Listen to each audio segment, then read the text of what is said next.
ఒక పాస్టర్ చేసిన వ్యాఖ్యలు ఎంత దారుణంగా వైరల్గా మారాయని చూడొచ్చు. అంటే మల్లెపూలు పెట్టుకుంటున్న వాళ్ళందరూ కూడా బజారు వాళ్ళు అంటూ కూడా ఎంతో దారుణంగా కొన్ని వ్యాఖ్యలు చేయడం జరిగింది. ఒక పాస్టర్ అయి ఉండి ఆ బైబుల్ని బోధించాల్సిన వ్యక్తులు అలాంటి అంటే ఇతర మతాల్ని గౌరవించాల్సింది పోయి ఇలాంటి వ్యాఖ్యలు చేయడం ఎంతవరకు సమన్యాయం అంటూ కూడా హిందూ సంఘాలు మొత్తం కూడా దుమ్మెస్తు పోస్తున్నాయని చెప్పొచ్చు. దీనికి సంబంధించి ఇప్పుడు మనతో పాటు మాట్లాడడానికి ఐకాన్ ఆస్ట్రాలజర్ గట్టుపల్లి సురేష్ బాబు గారు మనతో ఉన్నారు. ఆయనతో మాట్లాడి మరిన్ని వివరాలు తెలుసుకుందాం. నమస్తే గురుగారు. జై శ్రీమన్నారాయణ. గురుగారు, ఇందాక మీకు ఒక వీడియో చూపించడం జరిగింది. అంటే ఇప్పుడు ఒక బైబుల్ని బోధించే వ్యక్తి ఈ విధంగా మరొక మత ఆచారాలను ఈ విధంగా మాట్లాడడం అనేది అసలు ఎంతవరకు సమన్వయం అంటారు?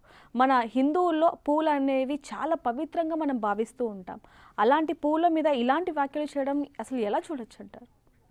మన హిందువుల్లోనే కాదండి, ఈ మతాలకు సంబంధించినటువంటి ఏదైతే గ్రంథాలు ఉన్నాయో ఏ గ్రంథంలో కూడా, ఏ బైబిల్లో కూడా ఎక్కడ కూడా పువ్వులు పెట్టుకోవద్దు, బొట్టు పెట్టుకోవద్దు ఈ అనేది ఏ గ్రంథంలో లేదు. ముందుగా మాకే చెప్పాలంటే అయితే మనిషికి తనకి నచ్చినట్టుగా బ్రతికేటువంటి విధి విధానాలు అయితే మనకు ఉన్నాయి. సనాతన ధర్మం ఏం చెప్తుంది అంటే ఎదుటి వారికి ఇబ్బంది కలగనికుండా బ్రతకమని చెప్తుంది. అంటే మనము కొన్ని ఆచారాలు ఉంటాయి. సనాతన ధర్మం మనకి ఏం చెప్తుంది, ఎదుటి వారికి ఇబ్బంది అంటే మనం ఉండేటువంటి తీరులో మనం ఉండాలి. మనము ఎదుటి వారిని కొట్టుకుంటూ వెళ్ళిపోతున్నాం అనుకోండి, ఎదుటి వారికి ఇబ్బంది. ఎదుటి వారికి మనము దుస్తులు అనేది లేకుండా వెళ్ళామనుకోండి, ఎదుటి వారికి ఇబ్బంది. దానివలన ఆ ఒక ఇబ్బంది మనకి కలుగుతుంది. దుస్తులు లేకుండా రోడ్డు మీదకి వెళ్ళండి, అందరికీ అసౌకర్యమే అది కదా, దానివల్ల మనకి కూడా ఇబ్బందే కదా, అంతే కదా. అలానే ఇక్కడ ఒకటి ఏంటంటే పెట్టుకునేటువంటి వస్త్రాలు కావచ్చు, అలంకరణ కావచ్చు, దాంట్లో ఒకటి మల్లెపూలు.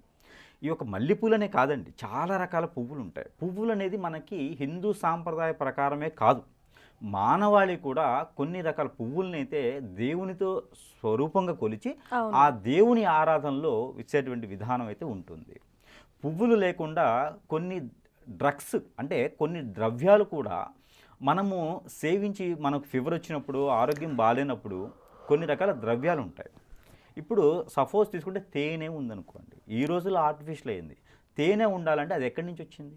మకరందం నుంచి వచ్చినటువంటిదే తేనె. ఆ తేనె కూడా సేవించేటువంటి విధానం ఉంటుంది. కొన్ని జబ్బులకి, దీర్ఘకాలికంగా వచ్చేటువంటి జబ్బులకి తేనె సేవిస్తారు. మరి అది పువ్వులదే కదా, మరి అది సేవించకుండా ఎలా ఉంటున్నారు? ప్రతి పంట కూడా పువ్వుతోనే వస్తుంది. ప్రతి పంట భూమి మీద ఏ గింజన వేయండి, మొదటిగా ఏమొస్తుంది? మొక్క వస్తుంది, పువ్వు వస్తుంది, కాయ వస్తుంది, అంతేనా? అలాంటిదే కదా సేవిస్తున్నారు. ఆ పువ్వులు అనేది లేకుండా ఉన్నప్పుడు మనిషి జీవన శైలి ఎక్కడుంది? ముందుగా మనకి పువ్వు అనేది లేకుండా మనిషి ఎక్కడి నుంచి వచ్చారు? ఇప్పుడు క్రైస్తవుడైనా, హిందువు అయినా, ఇంకొక మతస్థులైనా అమ్మ ఒడిలో, అమ్మ కడుపులో ఎన్నాళ్ళు ఉన్నారు? 9 నెలలు. వాడికి పొడిస్తే వచ్చేది బ్లడ్డే కదా. అవును. ఇదంతా కూడా ముందు మానవుడు, మనిషి, ఆ మనిషి తర్వాత ఇష్టానుసారంగా వారికి నచ్చినటువంటి భక్తిలో కావచ్చు, భావనలో కావచ్చు, లేకపోతే దొంగలానో, రౌడీలానో, ఇంకోలాగనో వాడు బ్రతకడానికి వేసుకున్నటువంటి వేషం, అంతే కదా. వాడు బ్రతకడానికి నిర్ణయించుకున్నటువంటి ఒక వేషం, ఆ ధారణలో వాడు బతికేటువంటి విధానం ఉంటారు. ఒక్కొక్కడు డిగ్రీ చదివి అడుక్కుంటూ ఉంటాడు. అవును. ఒక్కొక్కడు అడుక్కున్నటువంటి స్థాయిలో ఉండి రాజకీయ నాయకుడు అవుతాడు. వారి అవకాశాలను బట్టి, వారి యొక్క పరిస్థితులను బట్టి, వారి బ్యాక్గ్రౌండ్ని బట్టి వారి జీవనాధారం మొదలవుతూ ఉండిద్ది. ఇది మనం సనాతన ధర్మం చెప్పినటువంటి ధర్మం. అయితే ఇక్కడ కొంతమందికి బ్రతకడానికి వేసుకున్నటువంటి వేషాలు ఎలానో, బ్రతకడానికి చేసుకున్నటువంటి విద్య కూడా ఒక రకం. వారికి ఒక్కొక్కరు గుడిలో బ్రాహ్మలుగాను వారి యొక్క ఆచరణ చేసుకొని బ్రతుకుతూ జీవనాధారం సాగిస్తూ ఉంటారు. అంటే ఇక్కడ చూసుకుంటే గురుగారు, ఈ వీడియోలో అంటే పువ్వులు పెట్టుకున్న వాళ్ళందరూ కూడా బజారోళ్ళు అనేది అసలు ఎవరు తీసుకోవట్లేదని చెప్పచ్చు. ఒక చిన్న పాయింట్, ఎవరికి నచ్చినటువంటి తీరులో బ్రతకడానికి ప్రయత్నిస్తూ ఉంటారు వారు. అలానే ఒక వేషధారణలో ఉండేసి ఏదో 4 బైబిల్ చదివితే వచ్చేటువంటిది విద్య అనుకొని ఒక నలుగురు నా దగ్గరికి వస్తుంటే నేనే గొప్ప, ఈ నలుగురు నేను చెప్పిందే వింటారు అనే ఒక బోధన చేసుకుంటూ వారిని మిస్కరీ చేస్తూ, హిప్నాటైజింగ్ చేసి మిస్కరీ చేస్తూ, ఇక నేనే దేవుణ్ణి. ఇప్పుడు ఒకటి తీసుకోండి, మీరు దర్గాకి వెళ్ళండి, మసీదుకి వెళ్ళండి, లేదా ఏదైనా హిందువు సంబంధించిన ఆలయానికి వెళ్ళండి, అక్కడ నేనే దేవుణ్ణి చెప్పరు ఎవరు. దేవుడు అక్కడ ఉన్నాడు, మొక్కోండి. ఉమ్, ఆ దేవునికి సంబంధించిన దేవుని ఉంటే నేను మీకు ఇస్తాను. అంటే అవును. స్నానం చేసి పవిత్రంగా ఉంటాను కాబట్టి, అందరూ అలా రాలేరు కాబట్టి దండం పెట్టుకుంటే నేను లోపలికి వెళ్ళి తీసుకెళ్ళి ఇస్తానంటారు. అవును. ఆయన దేవునికి మనకి మధ్యన ఉండేటువంటి అనుసంధానంగా ఉండారు. ఆచార్యులు కావచ్చు, పూజారులు కావచ్చు, లేకపోతే ఒక గురు ప్రభుత్వాలు కావచ్చు. అలానే వారు నేనే దేవుడని చెప్పుకోరు ఎవరు. బోధన చేసేవారు బోధన చేస్తూ గురువు అవుతాడు, ఉమ్, దేవుడు అవడు. ఈ బైబిల్ చదివి ఉపదేశం చేసేవారు గురువు అవుతారు. వారు పెట్టుకున్న పేరు పాస్టర్ అవ్వచ్చు, కానీ గురువుతో సమానం. ఎదుటి వారికి మంచితనంతా ఇది చేసుకోండి అని చెప్పాలి. వారిలో వాళ్ళకే పడదు. పెళ్ళం ఒక పార్టీ, వారి భర్త ఒక పార్టీ, పిల్లలు 4 పార్టీలు. అవును. ఇక్కడ వారిలో కొన్ని సంఘాలను ఉంటాయి. క్రిస్టియన్స్ దాంట్లో కొన్ని సంఘాలను ఉంటాయి. ఆ సంఘంకి వెళ్ళిన వారు ఈ సంఘానికి రాకూడదు. ఆ దేవుడు వేరు, ఈ దేవుడు వేరు. అంటే ఇక్కడ మనకి కులాలు ఎలా ఉంటాయో ఆ విధంగా అంటారు. కులాలతో సంబంధం లేదు అసలు. కులాలతో క్రైస్తవుల కులాలతో సంబంధమే లేదు. ఇక్కడ విషయం ఏంటంటే, ఎవరైనా సరే ఒక ఫాస్టర్ ఉన్నటువంటి చర్చికి వెళ్ళారు అంటే ఆ ఫాస్టర్ కాదు అని మరొక చర్చికి వెళ్ళకూడదు. వాళ్ళు శపిస్తారు. ఆ దేవుడు ఒప్పుకోడు. అక్కడ ఉన్నటువంటి ఫాస్టర్కి వేరే దేవుడు ఉంటాడు. ఆయన ప్రభువే, ఆయనకి వేరే రూపంలో ఉంటారు. ఆ ఫాస్టరు ఈ వేరే ఫాస్టర్ దగ్గరికి వెళ్తే ఒప్పుకోడు. మరొకటి వాళ్ళ నినాదం ఏంటంటే, ఒక మనిషి ప్రభుత్వం దగ్గరికి, అంటే ఆ ప్రభు ఉన్నటువంటి బాటలోకి వెళ్ళాలి, ఒక పాస్టర్ బాగా చెప్తున్నారు వెళ్తే, ఆ పాస్టర్ ఏం చేస్తారంటే వారి దగ్గర హిప్నాటిజం చేసేటువంటి వారి దగ్గర స్పిరిట్ అని ఉంటుంది. అవును. స్పిరిట్ అని ఉంటుంది. ఆ స్పిరిట్ వాటర్లోను, యేసు రక్తం అనే ఇచ్చేటువంటి బాటిల్స్లోను ఆ స్పిరిట్ ప్రేయర్ అని ఒకటి ఉంటుంది. అది నేను చర్చికి వెళ్తాను, నేను మసీదుకి వెళ్తాను, లేకపోతే నాకెలా తెలుస్తుంది? వారు బైబుల్ని ఇది 4సారి మారుస్తున్నారు. ఒకప్పుడు దేవుడు ఉన్నాడని గుర్తించండి, మరొకసారి దేవుడు ఉన్నాడు, ఇప్పుడు నేనే దేవుణ్ణి. ఇప్పుడు వచ్చిన బైబుల్ నేనే దేవుణ్ణి అంటే దేవుడు ఉన్నాడు, ప్రభు కరెక్టే, కానీ వీళ్ళు చేసేటువంటి విధానాలకు చెప్తున్నాం మనం. అయితే ఈ ప్రభువులు దగ్గర ఉండేటువంటి పాస్టర్స్ ఏం చేస్తారంటే, వారే చెప్తే అదే వాస్తవం. వారు ఒక కత్తి తీసుకోండి, చెయ్యి ఇలా చాపండి, మణికట్టు దగ్గర కోసుకోండి అంటే వీరికి మంచి జరుగుతుంది కావాలని కోసుకుంటారు. అంత మూర్ఖత్వంగా అయిపోతారు వెళ్ళేటువంటి వారు. అది ఎందుకంటే, నమ్మి ఒక వ్యక్తి మన దగ్గరికి వస్తున్నారంటే మంచి చేయాలి, మంచి చెప్పాలి గురువైన వ్యక్తి. అలా కాకుండా వారి స్వార్థం కోసం మరొక ఫాస్ట్ దగ్గరికి వెళ్ళకండి, వెళితే మీకు మంచి జరగదు, మీరు యాక్సిడెంట్లు ఇదైపోతారు, మీ పిల్లలు నాశనం అయిపోతారు అని చెప్తారు, పర్టికులర్గా చెప్తారు. మరొక నిదానం ఏంటంటే, మీరు ఎంత సంపాదిస్తున్నారో అక్కడ రాయాలి. అబద్ధం చెప్తే ప్రభు క్షమించడు. మళ్ళీ ప్రభు ఏం కాదు, ప్రభు పేరుతో ఫాస్టర్ క్షమించడు అని రాస్తారు. ఆ వచ్చినటువంటి ఆదాయంలో ఒక పర్సంటేజ్ ఫాస్టర్కి ఇవ్వాలి. మరొక నినాదం ఏంటంటే, ఎవరైతే మనం వెళ్తూ ఉంటామో ఫాస్ట్ దగ్గరికి, వారు ప్రతి నెల ఒక్కరినైనా కొత్త వారిని జాయిన్ చేయాలి. ఏదో ఒక మతంలో వాడిని తీసుకొచ్చి దాంట్లో జాయిన్ చేయాలి. ఇది వారి విధాతం. వారి విధాతం. ఈ డబ్బు అంతా తీసుకెళ్ళి ఏం చేస్తున్నారంటే, వారు ఇల్లు కట్టుకోవటం, వారు వాకిళ్ళు కట్టుకోవడం, వారు సుఖపడటం, వారు వేరే దేశాల్లో హోటల్స్ కట్టుకోవడం, ఫ్లైట్స్ కొనడం, వారు వ్యాపారాలు చేసుకుంటూ ఉంటారు. వారు చేసే వ్యాపారాలు ఎక్కడ చేస్తారు?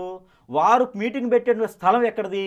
హిందువుల్లో, ముస్లింల్లో ఫంక్షన్ హాల్లో రెంట్కి తీసుకుంటారు. అవన్నీ వాళ్ళ డబ్బులే కదా, జనాలు ఇచ్చే డబ్బులే కదా.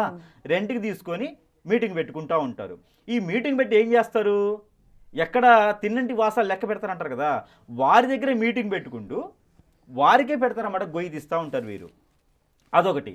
రెండోది, వీరికి ఇష్టానుసారంగా ఇష్టారాజ్యంగా మాట్లాడుకుంటూ వెళ్ళిపోయి ఇదే వాస్తవం చెప్పుకుంటూ పోతారు. ఇది ముదిరిపోతుంది. ఒక క్యాన్సర్, హెచ్ఐవి వస్తే first stage, second stage, start stage ఉంటుంది కదా, వారే తీసుకోవడానికి పెట్టుకున్నటువంటి నియమాలు ఇవి. మరొకటి, కాంట్రవర్సీ అయితే ఈ మధ్యన కొంతమంది కాంట్రవర్సీ కోసం కూడా చెప్పేవారు ఉన్నారు. అవును. అంటే నేను ఫేమస్ అవ్వాలి అని చెప్పేవారు ఉన్నారు. ఆ రకంగా చెప్పే విధానంగా కొంతమంది. గురువు అనేటువంటి వ్యక్తి మంత్రోచ్చారణతో కావచ్చు, బైబిల్లో స్పిరిట్ కావచ్చు, స్పిరిట్ మంచి చేయొచ్చు, చెడు చేయొచ్చు.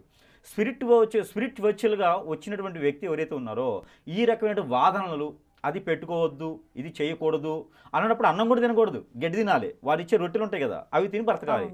అంతే కదా, అవి తిని బ్రతకాలి. అరటిపళ్ళు వారు ప్రార్థన చేసి దీవెనతో చేసి అరటిపండు ఇస్తారు. అరటిపండు మొదటిగా ఏమవుతుంది? పువ్వే కదా, ఇది పువ్వే అవుతుంది. ఆ అరటిపండే ఇస్తారు వారు. అయితే పువ్వులు పెట్టుకోవద్దని నినాదం కావచ్చు, బొట్టు పెట్టుకోవద్దని నినాదం కావచ్చు, ఇవన్నీ కూడా రెచ్చగొట్టడానికి, ఎదుటి వాళ్ళు ఎంత వాళ్ళైనా సరే వారిని రెచ్చగొట్టేసి గొడవలు పడితే వాడు ఫేమస్ అవుతాడనమాట. ఆ ఫేమస్ అవడానికి ఈ ఫేమ్ అంతా కూడా చేస్తూ ఉంటారు. అలాంటి కుక్కలకి అలాంటి వాళ్ళ గురించి పెద్దగా ఆలోచించి మన టైం వేస్ట్ చేసుకునేటువంటి విధానం అయితే అవసరం లేదు. ఓం భీమ్ బుష్ అనగానే 100 మంది పడిపోతారండి. అవును, మనం ఒక మాట చూస్తున్నాం ఈ రోజుల్లో ఆ, చాలా పాస్టర్లు చెప్తున్నది అంటే ఒక బైబుల్ని బోధించాల్సింది పోయి ఒక కట్టుకథని అల్లి అంటే ప్రతి ఒక్కరు కూడా యేసుని మొన్న నమ్మాలి. ఒకడు చెప్తున్నాడు, అరటిపండు తింటే వెంట్రుకలు వస్తాయి ఉమ్, అని చెప్తున్నాడు. 500 రూపాయలు నోట్ ఇస్తే వాళ్ళ ఇంట్లోకి వెళ్ళగానే లక్షల రూపాయలు డబ్బులు ఉండిపోయినాయి, మోకాళ్ళు బాగాలేకపోతే కడుపు బాగాలేకపోతే క్యాన్సర్ వచ్చి తగ్గిపోయింది. ఇవన్నీ కూడా డ్రామాస్. మరొక విషయం స్పష్టంగా ఏంటంటే, మొన్న ఒక దేవస్థానం దగ్గరికి వెళ్ళాను నేను. అతను చాలా ఫేమస్ చెందినటువంటి ఫాస్టర్. ఉమ్, దేవస్థానం దగ్గరికి వచ్చేసి పొల్లు దండాలు పెడుతున్నాడు. ఏంటండి మీకు దగ్గర దాదాపు 500 మంది భక్తులు మీ దగ్గరికి వస్తారు అంటే, వాళ్ళ పాపాలు కూడా నా దగ్గరికి వచ్చారు, వాళ్ళ డబ్బులు తీసుకుని నా పాపం కడుక్కోవడానికి నేను దేవాలయానికి వచ్చాను, వాళ్ళ పాపాలు కడుక్కోవడానికి నా దగ్గరికి వచ్చారు, వాళ్ళు సంపాదించిన దానిలో నాకు ఇచ్చారు, నేను పాపం కడుక్కోవాలంటే నేను దేవుడి దగ్గరికి రావాలి, నేను నమ్మినటువంటి దేవుడు ఇతను అని చెప్పేసి నా కళ్ళ ముందు ఉండిలో డబ్బులు వేసిపోతున్నాడు పొల్ల దండాలు పెట్టేసి. ఒక ఫాస్టర్, ఫేమస్ ఫాస్టర్, యూట్యూబ్లో లక్షల వ్యూస్ ఉన్నటువంటి ఫాస్టర్. మళ్ళీ ఉమ్. అంటే క్రైస్తవుల్లోనే ఇంత ఇది ఉన్నప్పుడు మరి ఎందుకని వాళ్ళు ఇలాంటి డబ్బు వ్యాఖ్యలు చేయటం సంపాదించడానికి. కానివ్వండి? డబ్బు సంపాదించడానికి, పేరు రావడానికి మాత్రమే. ఇందులో ఈ మధ్యన కొత్తగా ఒకటి స్టార్ట్ అయిందంటే స్పిరిచువల్. ఉమ్, స్పిరిచువల్ అని చెప్పేసి స్పిరిచువల్, అది స్పిరిచువల్ అంటారు కానీ స్పిరిచువల్. అది స్పిరిచువల్ ఏంటంటే ఒక వ్యక్తిని వాటర్ ద్వారా మాత్రమే హిప్నటైజింగ్ చేయొచ్చు, ఆకర్షించబడతారు. హిప్నటైజింగ్ చేయొచ్చు. ఇక నువ్వు ఎట్లా అంటే ఇక ఆ చర్చికి వెళ్ళాలి, ఆ ఫాస్ట్ దగ్గరికి వెళ్ళాలి, అదే కావాలి అదే కావాలంటది. దేవుడు గొప్పవాడు, రూపం లేనటువంటి వ్యక్తే దేవుడు. దేవుడు కావాలంటే అల్లా కావచ్చు, యేసుప్రభు కావచ్చు, లేదా హిందూ దేవుళ్ళు చాలామంది కావచ్చు. వీరందరూ కూడా ఒకరు ఉంటారు పైన. ఆ దేవుని యొక్క కృపతో మాత్రమే, ఆ వాళ్ళ దీవెనతో మాత్రమే వీళ్ళంతా కూడా ఉపదేశించేటువంటి ఒక గురువులు తప్పితే దేవుళ్ళు కాదు వీళ్ళు. ఉమ్, మనకి వెంకటేశ్వర స్వామి అయినా, అల్లా అయినా, లేకపోతే పరవర్తలు, వీళ్ళంతా ప్రవర్తలు అంటారన్నమాట. అంటే ఆ దేవుని యొక్క చింతతో వచ్చినటువంటి భూలోకానికి వచ్చి మంచి చేయండి అని చెప్పేటువంటి వారు. స్వామి వివేకానంద అలాంటిది, కావచ్చు, సత్యసాయిబాబా కావచ్చు, దత్తాత్రేయ స్వామి వారు కావచ్చు. అక్కడ ఉన్నటువంటి పరిస్థితి ప్రకారంగా ఇప్పుడు మనకు ఒక వైరస్ వచ్చింది. ఈ వైరస్ని కాపాడేటువంటి వ్యక్తి ఒక అతను వచ్చారు. అతను మనకి దేవుడితో సమానం, అందుకే డాక్టర్ దేవుడితో సమానం అంటారు. అవును. అలా బోధించడానికి వచ్చినటువంటి వారే ప్రభు. అలా బోధించడానికి వచ్చినటువంటి వారే శ్రీ వీరవత్పూతులు వీరబ్రహ్మేంద్ర స్వామి వారు, దత్తాత్రేయ స్వామి వారు. ఇలా చెప్పుకుంటూ పోతే చాలామంది ఉన్నారు. అలాగే వారికి ఒక మతాన్ని ఏర్పరిచి, వారికి ఒక కులాన్ని ఏర్పరిచి, వారి మతానికి, వారి కులానికి, వారి దేవుణ్ణి అని చెప్పి చేసుకోవడానికి ఏమి ఉండదు అక్కడ. కొన్ని చర్చిలు ప్రసిద్ధి ఉన్నాయి. ఆ చర్చిలోకి వెళ్ళండి, ప్రతి ఇంట్లో సులువు పెట్టుకోండి కావాలంటే. అలా ఇష్టం ఉన్న సిలువు పెట్టుకోండి. ఆ సిలువు దగ్గరైనా సరే ప్రసాదాలు పెట్టుకోవచ్చు, నైవేద్యాలు పెట్టుకోవచ్చు. పాస్టర్ దగ్గరికి వెళ్ళే అవసరం లేదు, గుడికి వెళ్ళే పని లేదు, చర్చికి వెళ్ళి మసీదుకి వెళ్ళే పని లేదు. దేవుని యొక్క కృపా కటాక్షాలు ప్రతి ఒక్కరి మీద ఉంటాయి. మన జాతక ప్రకారంగా మనకు ఉంటుంది. వాడేదో చెప్పాడు, వీడేదో చెప్పాడు, నువ్వేం తినాలో కూడా వాడే నిర్ణయిస్తే నువ్వెందుకు? నువ్వేం చేయాలో, నువ్వేం బట్టలు వేసుకోవాలో, నువ్వేమని చేసుకోవాలో వాడేవాడు నిర్ణయించడం ఏంటి? వాళ్ళు హిందువులు కావచ్చు, ఇంకో మతస్థులు కావచ్చు. మన యొక్క ఆధీనం వాడెవడో ఉండడం ఏంటి? మనకు నచ్చింది మనం కష్టపడి మనం సంపాదించుకొని మనం తింటున్నాము, ఇంకోటి అదాటితో మనం చేయటం ఏంటి? మల్లెపూలు పెట్టుకుంటే దేవుడు ఆశీర్వదించడా? ఎక్కడ అంటే అదొక వేశ్యగాను చూడడం అనేది ఇంకా ప్రతి ఒక్కళ్ళు కూడా అవగాహన రావాలి, ప్రతి ఒక్కళ్ళకి చైతన్యం రావాలి. ఇందులో మతానికి సంబంధం లేదు. ఇలాంటి ఈ ఫాస్టర్ అవ్వచ్చు, రేపొచ్చిన ఇంకొక విధవ అవ్వచ్చు. అవును, హిందువుల్లో లేరని, ముస్లింలు లేరని నేను చెప్పట్లా. ఇంకొక విధవ ఇంకోటి చెప్పొచ్చు. అవన్నీ కాదు. మనం ఎలా బ్రతకాలనుకుంటామో మనకు తెలుసు, మనం ఎలా జీవించాలో, మనం ఎలా కష్టపడాలో మనకు తెలుసు. మన జీవనాధారానికి అడ్డం పడే ప్రతి ఒక్కడు వెధవతో సమానం. మనకి నచ్చినట్టుగా సనాతన ధర్మాన్ని పాటించుకుంటూ, ఎదుటివారికి ఇబ్బంది కలగకుండా జీవించుకుంటూ, మనకి నచ్చిన దైవానికి దండం పెట్టుకున్నా చాలు, ప్రార్థన చేసుకున్నా చాలు. బైబుల్ ప్రతి ఒక్కరికి చదవడం వచ్చు, అన్ని భాషల్లో గ్రంథాలు ఉన్నాయి. భగవద్గీత ప్రతి ఒక్కరికి వచ్చు. ఇంకా కావాలంటే అనేక గ్రంథాలు ఉన్నాయి. వారికి నచ్చిన గ్రంథం తీసుకొని చదువుకోవచ్చు. ప్రతి ఒక్కరూ మంచి ఉన్నత స్థాయికి వెళ్ళాలంటే ఆ ప్రభు దగ్గరికి వెళ్తేనే వస్తాడేమో కానీ ఆ ఫాస్ట్ దగ్గరికి వెళ్తే రారు. అంతేనా? టెంపుల్ ప్రాసిద్ధి, మసీదు ప్రాసిద్ధి, అలానే చర్చి కూడా ప్రాసిద్ధి. అంతేగాని దాంట్లో ఉన్నటువంటి ఫాస్టర్ల జీవితకాలం కాదు. ఎవడు కూడా 100 సంవత్సరాల కన్నా ఎక్కువ బతకడు. వాడు బ్రతకడానికి వేసుకున్న వేషం, ఆ మాటలను వినే అవసరం లేదు. మనకు నచ్చింది మనం చేయడం అనేది మన ధర్మం. పూలు పెట్టుకోవద్దు, బొట్టు పెట్టుకోవద్దు. వాడు ఏం చేస్తున్నాడు మరి? వాడు షూ వేసుకోవద్దు, ఇన్షర్ట్ చేసుకోవద్దు, అది మన ఆచారం లేదు. ప్రభు చెప్పలా, ప్రభుకి బట్టలు లేవు. అవును. మీరు చూసారా ప్రభుకి బట్టలు? లేదు. మరి వీడెందుకు వేసుకుంటున్నాడు? ప్రభు కళ్ళజోడు లేదు, ఎందుకు పెట్టుకుంటున్నాడు? ప్రభు కళ్ళజోడు లేదు, ప్రభు సిలువ వేసుకొని కనిపిస్తాడు అందరికీ, మరి వీడు ఎందుకు వేసుకోవట్లేదు? వీడిని సిలువ చేయాలి ఫస్ట్ ఎవరైతే ఇలా బోధిస్తున్నారో ఒక వాళ్ళకి వ్యక్తిని గనక తన ఆధీనంలో తీసుకునేటువంటి విధి విధానాలు ఏదైతే ఉందో ఆ విధానం చెప్పినటువంటి ప్రతి వ్యక్తి కూడా సిలువ వేయాలి. సిలువతోనే ఫాస్ట్గా కనిపించాలి.